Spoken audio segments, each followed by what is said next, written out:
कोणार्क, अपना शहर अपनी बातें।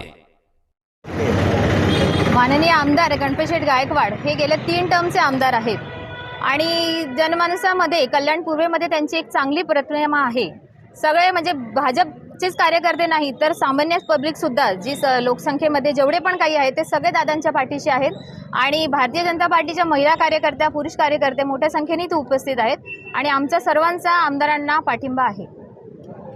माननीय गणपत शेठ आमदार आम्ही त्यांना दादाच म्हणतो आणि खरोखर ते आमचे दादाच आहेत। आमचेच नाहीत, अख्ख्या कल्याण पूर्वेचे बीजेपीचे सामान्य जनतेचे सगळ्यांचे ते दादा ठरलेले, आपला माणूस आपला आमदार।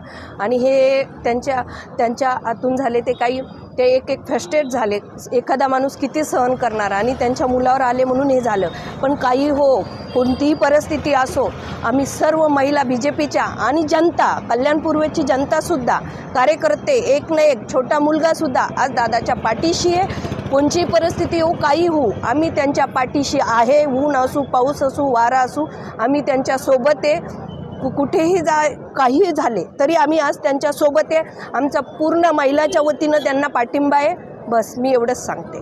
न्यायालयात आलेले त्यांची पोलीस कस्टडी आणि काय तुमची मागणी आहे? आज एकत्र जमा झालेले काय मागणी तुमची? आमचे सर्वांचे आदरणीय आमचे नेते, आमचे दादा, ते सर्वांचेच दादा आहेत आणि आमचे आमदार साहेब कधी कोणावर त्यांनी अन्याय केलेला नाही। कधी त्यांच्याकडे अपरात्री रात्री कधीही जा तुम्ही, त्यांनी नेहमी जनतेला सपोर्टच केलेला आहे।